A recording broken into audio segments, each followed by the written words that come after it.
سورج اپنے جوبن پر تھا، زندگی مکمل بیدار ہو چکی تھی۔ مضافاتی علاقوں سے گوالوں کی قطاریں دودھ کے بڑے بڑے برتنوں سمیت گنگا نگر پہنچ چکی تھی، لیکن وہ ان سب سے بے پرواہ معمول کے راستوں سے ہٹ کر سفر کر رہا تھا۔ اس نے ابھی تک کھیتوں کے درمیان موجود پگڈنڈیوں کو ہی اپنی گزرگاہ بنایا ہوا تھا۔ کھیتوں کے درمیان چلتے ہوئے اس نے کتنے میل کا فاصلہ طے کر لیا تھا، اسے اس کا علم نہ ہو سکا۔ اس کے دل و دماغ میں تو صرف ایک ہی دھن سمائی تھی کہ جس طرح بھی ممکن ہو وہ راہ کے پھیلائے ہوئے جال سے بچ کر نکل جائے اور ابوہر تک پہنچنے کی کوشش کرے۔ ابوہر میں اس کا دوست پنڈت جوشی رام ان کی پہلی اور محفوظ ترین پناہ گاہ تھی۔ اپنی دانست میں اس نے 15 کلومیٹر سے زیادہ فاصلہ طے کر لیا تھا۔ اس درمیان اس کے راستے میں 4 دیہات آئے تھے، لیکن وہ تمام دیہاتوں کے پہلو سے لمبا چکر کاٹ کر نکل گیا تھا۔ جس راستے سے وہ سفر کر رہا تھا وہاں اس کا ٹکراؤ زیادہ لوگوں سے نہیں ہوا تھا، چونکہ اس نے ایک دیہاتی نوجوان کا بیس بدل رکھا تھا، اس لیے سامنے آنے والے اس کا تعلق انہی مکینوں سے سمجھ کر اسے نظر انداز کر دیتا تھا۔ اس درمیان اس کا راستے میں جس سے بھی ٹکراؤ ہوا تو اس نے ٹکرانے والے کے کچھ کہنے سے پہلے ہی رام رام جے کہہ کر اپنی راہ ناپی۔ رام رام کے جواب میں اسے رام رام سننے کو مل جاتا۔ ابھی تک کسی نے اس کی شناخت دریافت نہیں کی تھی، نہ ہی اس نے کسی سے راستے میں آنے والے دیہاتیوں سے متعلق استفسار کیا تھا۔ اپنی توانائی بحال رکھنے کے لیے اس نے راستے میں آنے والے کھیتوں سے چوری چپکے گاجر، مولیاں اور ٹماٹر وغیرہ توڑ کر ضرور کھائے تھے۔ اس وقت بھی اس کے ہاتھ میں ایک گنا پکڑا ہوا تھا، جسے وہ بالکل دیہاتیوں کے انداز میں چوستا ہوا چلتا جا رہا تھا۔ اسے اب وہ پکی سڑک دکھائی دینے لگی تھی جس کے ساتھ ساتھ سفر کرتے ہوئے وہ گنگا نگر شہر تک پہنچ سکتا تھا۔ ابھی تک اس نے سڑک کے نزدیک بھٹکنے کی ہمت نہیں کی تھی۔ اس کی جہان دیدہ نظروں نے سڑک سے گزرتی پولیس اور BSF کے 2 جیپیں یکے بعد دیگرے دیکھ لیے تھے۔ وہ جانتا تھا کہ یہ معمول کی گشت نہیں بلکہ خصوصی پیٹرولنگ ہے، اور دشمن ابھی تک اس کے تعاقب میں ہے۔ اب اسے قدرے تھکاوٹ کا احساس ہونے لگا تھا، لیکن اس احساس پر جان بچانے اور دشمن کو زیر کرنے کے جذبے نے غلبہ پا لیا، اور سلیم کو یوں لگا جیسے وہ اگلے 5-10 روز تک بھی پیدل چل سکتا ہے۔ اس نے تھوڑی دیر بعد گنگا نگر شہر میں داخل ہو کر یہاں سے بس کے ذریعے ابوہر پہنچنے کا فیصلہ کیا تھا، لیکن سڑک پر سیکورٹی فورسز کی غیر معمولی ٹریفک نے اسے اپنا فیصلہ بدلنے پر مجبور کر دیا۔ اس نے پیدل ہی گنگا نگر کو بھی عبور کر جانے کا فیصلہ کر لیا تھا۔ اس مرحلے پر جب کہ اس کے ہاتھوں BSF کا ایک حوالدار مارا جا چکا تھا اور بے پناہ تباہی الگ ہوئی تھی، دشمن اس کے تعاقب میں پاگل کتوں کی طرح بو سونگھتا آ رہا تھا۔ وہ نہیں چاہتا تھا کہ کسی بھی مرحلے پر راہ کے لیے ترنوالا بن جائے۔ دوپہر ہو رہی تھی۔ یہ اس کی خوش قسمتی تھی کہ موسم میں خنکی کے سبب وہ آسانی سے پیدل چل رہا تھا، ورنہ یہاں کا سورج تو دوپہر کو بڑے بڑے بہادروں کا پتا پانی کر دیا کرتا تھا۔ اسے علم تھا کہ دوپہر ہونے کے سبب اب نزدیکی دیہاتوں سے عورتیں کھیتوں میں آنے والے کسانوں کے لیے کھانا لے کر آ رہی ہوں گی۔ ان حالات میں اس کے چلتے چلے جانا کچھ مناسب نہیں لگتا تھا۔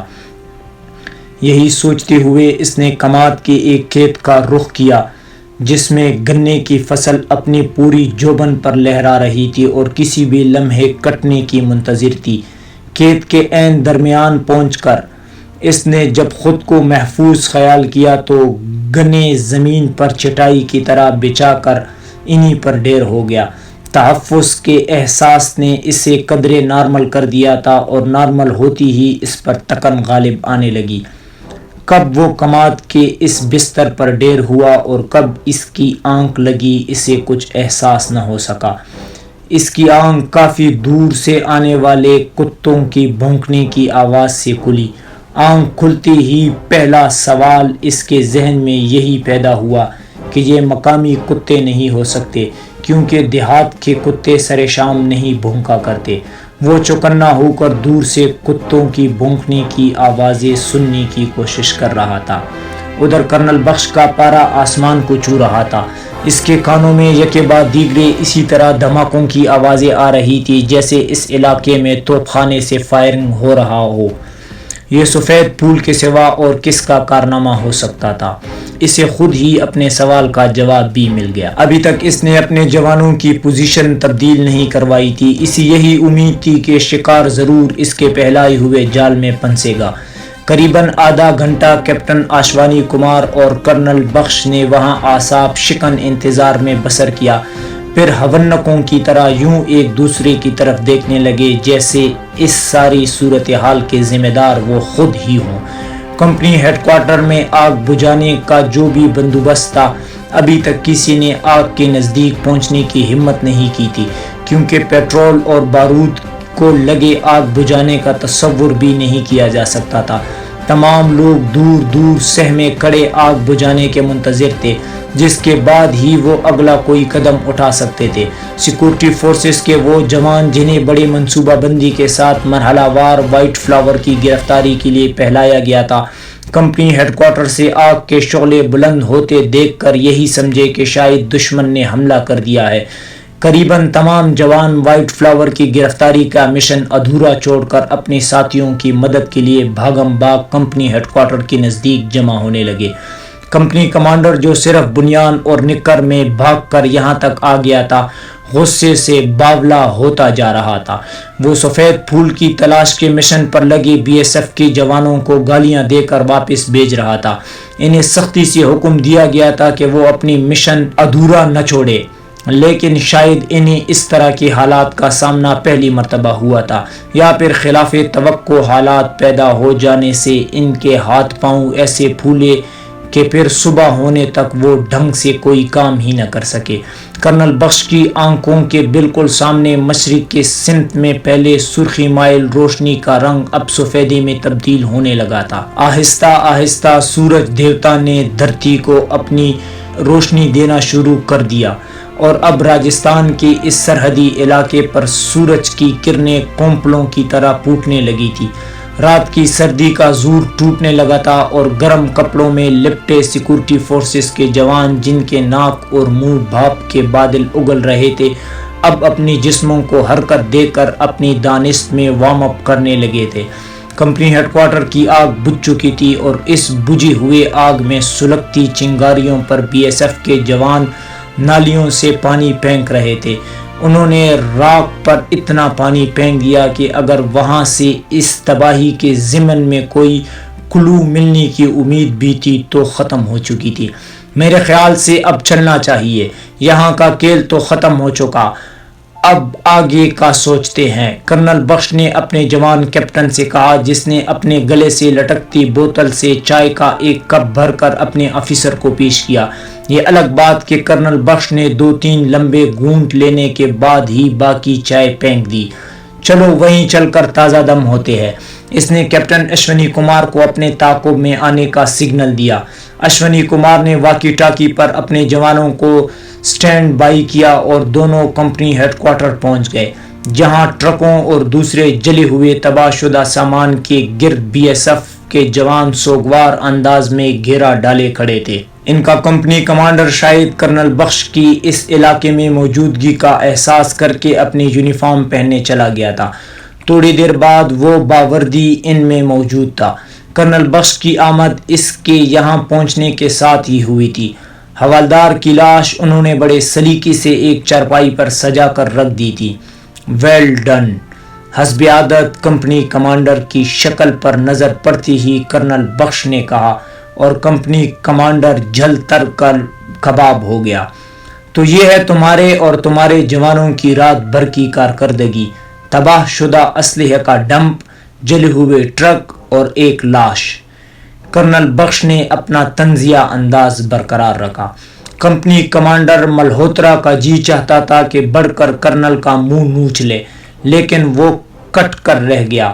سرکاری نوکری نے اس کے ہاتھ باندھ رکھے تھے۔ اس کا جی بہت چاہا کرنل بخش سے پوچھ لے کہ اس نے کون سا تیر مار لیا ہے، لیکن وہ کچھ نہ بولا اور سر جھکائے کھڑا رہا۔